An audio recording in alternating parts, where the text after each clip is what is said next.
Hello, this is Addis Fortune bringing you the biggest stories of the week. Headlines include real estate deal gone awry, market dynamics to drive monetary decisions, Oromia Bank strategic advance yields growth, highways in hurdles, and global bank Ethiopia faces escalating labor dispute. In a landmark corruption case, Abnet Gebremeskel faces charges over an allegedly dubious real estate deal over a contentious 900 square meter plot in Chirkos district on Africa Avenue, Bull Road. Prosecutors allege that the transfer to Mulej plc for 83 million birr purported to have occurred at the Sheraton Addis and later authenticated was fraudulent. American citizen, Abnet owns a 40% stake in Bull Towers plc, which leased the plot, with the remaining share held by Alamoudi, a Saudi business tycoon. However, the prosecution contends that Abnet concealed ownership details in collusion with officials at the Land Holding and Registration Agency. Key testimonies surfaced from Jamal Ahmed, CEO of Midrock Investment Group. Defense attorneys from 5A legal firm challenged the prosecution's claim, focusing on potential procedural lapses and questioning the integrity of witness testimonies. Jamal's credibility was questioned by the defense, especially his claim of not knowing Alamoudi's non-consent.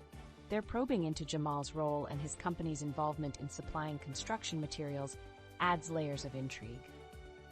The prosecution strategy hinges on linking Alamoudi's part ownership through Bull Towers plc and a significant financial transaction from Midrock to Bull Towers, backed by CTO Teklu Hailu's testimony that the transfers were described as an investment.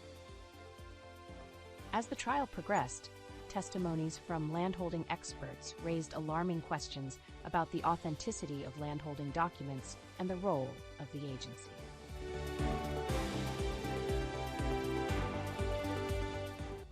The National Bank of Ethiopia is redirecting its policies towards a price-based monetary system, marking a fundamental shift from the bank's traditional methods. With ambitious targets like beefing up foreign reserves and reducing inflation, Governor Mamo Mihretu and his advisors are set to emulate global trends. They are pushing aggressively towards digitalizing financial services, aiming to quadruple the value of digital transactions to a staggering 17 trillion birr. The focus is on modernizing the banking industry. This digital leap could be crucial in Ethiopia's journey towards robust economic stability. Ethiopia's central bank shift signifies a deeper reliance on market forces, moving away from government-driven policies.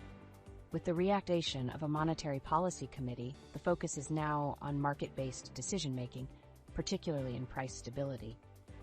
A significant aspect of the policy overhaul is the introduction of open market operations. In collaboration with US-based Motren, the central bank is set to implement a central securities depository system, crucial for these operations. Funded by the World Bank, the project aims to take a strategic approach to managing the economy's liquidity. The journey towards Ethiopia's monetary reform has been long, with efforts dating back nearly a quarter century. With this latest strategy, there is an ambition for an autonomous and market-driven financial sector. Experts see this as a critical moment that requires unwavering commitment and a strategic approach to overcome historical constraints. Stay tuned, we will be back after the ad.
We are back with more highlights.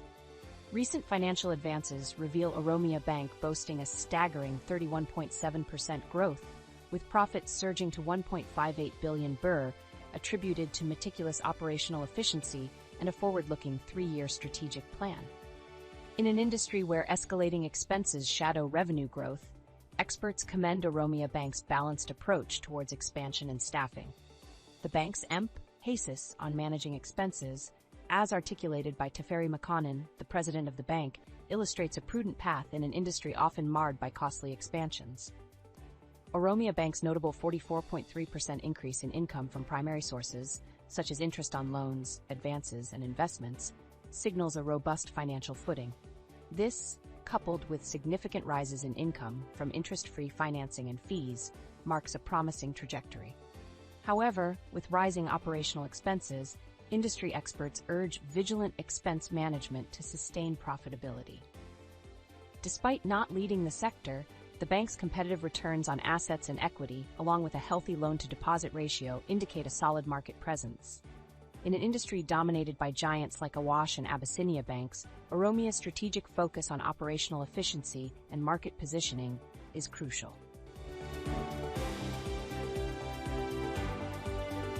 The Ethiopian Roads Administration is terminating 32 road construction projects and suspending an additional 52 projects due to an array of hurdles involving security concerns, supply chain disruptions, budgetary shortfalls, and surging compensation claims.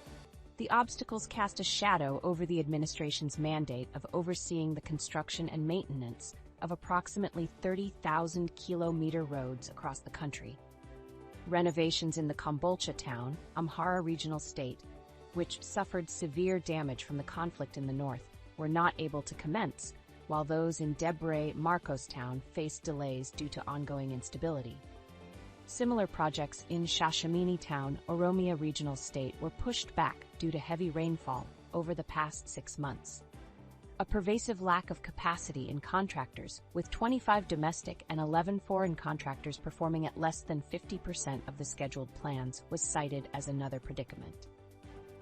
Experts call for an urgent need for strategic reevaluation, enhanced professionalism, and a holistic approach to address the issues facing Ethiopia's road infrastructure development becomes increasingly apparent.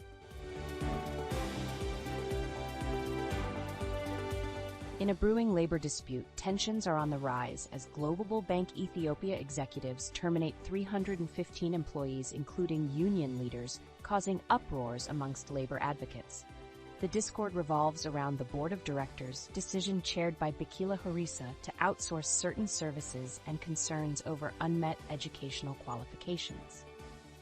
The letter dispatched to employees was penned last month and was brought to the attention of the Addis Ababa Labor and Skill Bureau, the Confederation of Ethiopian Trade Unions, and Ethiopian Financial Trade Unions, with efforts for mediation by labor advocates hitting a roadblock. Formerly known as Debub Global Bank, the 12-year-old financial institution has its workers, trade union leaders, and management failing to see eye to eye. Union leaders are considering taking the case to court. Despite informing the bank management about the legal implications of terminating union leaders, a resolution remains elusive, according to them. The management, on the other hand, believes terminations were performance-based and part of a strategic plan to enhance the efficiency of the bank by weeding out underperformers. As the standoff between the Global Bank of Ethiopia and labor advocates continues, the fate of the terminated employees hangs in the balance. Legal experts believe the company is well within its rights, while stressing the need to reconcile corporate decisions with workers' rights. That's all for today. We'll be back with more updates next week. May good luck and fortune always be with you.